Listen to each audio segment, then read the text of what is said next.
Hi hello నమస్తే welcome to Bharatamma వంటలు. ఈ వీడియోలో మటన్ కూర చేసుకుందామండి. ఇంతకుముందు మనకు పెద్దవాళ్ళు ఎలా చేస్తారో అలా చేసుకుందాము. చాలా బాగుంటుందండి. పొయ్యి మీద చేసుకుందాము.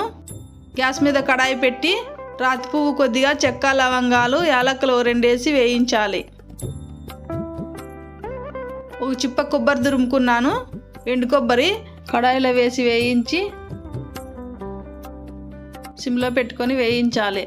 ప్లేట్లోకి తీసుకొని మిక్సీకి వేసి అల్లం ముక్కలు వెల్లుల్లిపాయలు 4 గడ్డలు ఒలిసి వేసుకున్నాను. ఆనియన్ 2 కట్ చేసి వేశాను. ఫ్రెష్గా కడుక్కున్న కొత్తిమీర పుదీనా వేసి మెత్తగా పేస్ట్ చేయాలి. ధనియాల పొడి 2 స్పూన్లు కారం తగినంత వేసి మెత్తగా పేస్ట్ చేయాలి. ఇంతకుముందు పెద్దవాళ్ళు గుండు కింద రుబ్బేవారండి. రుబ్బితే ఆ టేస్టే వేరండి. మనకు మిక్సీలు వచ్చాయి కాబట్టి తొందరగా అయిపోతుంది. పొయ్యి మీద గిన్నె పెట్టి అందులో 3 స్పూన్లు ఆయిల్ వేసి ఆనియన్ 2 కట్ చేసి వేశాను. పచ్చిమిర్చి 4 చీలికలు కట్ చేసి వేశాను. కరివేపాకు 4 రెమ్మలు వేసాను. వేయించి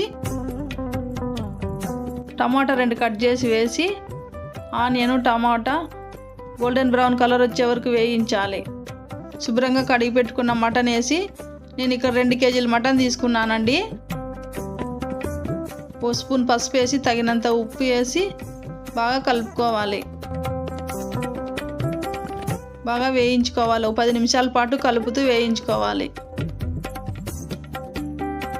మూత పెట్టి కొద్దిసేపు ఉడికాక మళ్ళీ కలుపుకోవాలి. అలా కలుపుతూ వేయించుకోవాలి. ఇంతకుముందు ఆడించుకున్న మసాలా పేస్ట్ అందులో వేసి 5 నిమిషాల పాటు కలుపుకోవాలి. మసాలా పచ్చివాసన పోయే వరకు వేయించుకోవాలి. అలా కలుపుతూ వేయించుకొని తగినంత వాటర్ వేసుకొని కలుపుకోవాలి. ఇంకా ఈ వీడియోని లైక్ చేయకపోతే లైక్ చేయండి.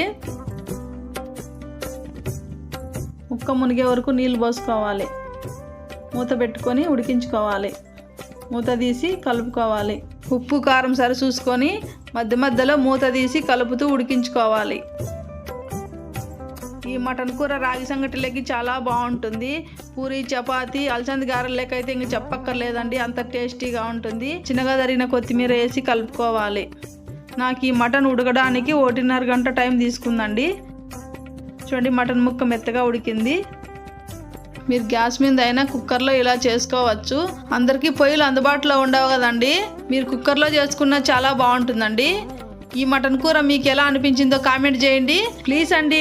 ఈ వీడియో నచ్చితే లైక్ చేసి షేర్ చేసి సబ్స్క్రైబ్ చేయండి. ఈ వీడియో చూసినందుకు చాలా థ్యాంక్స్ అండి.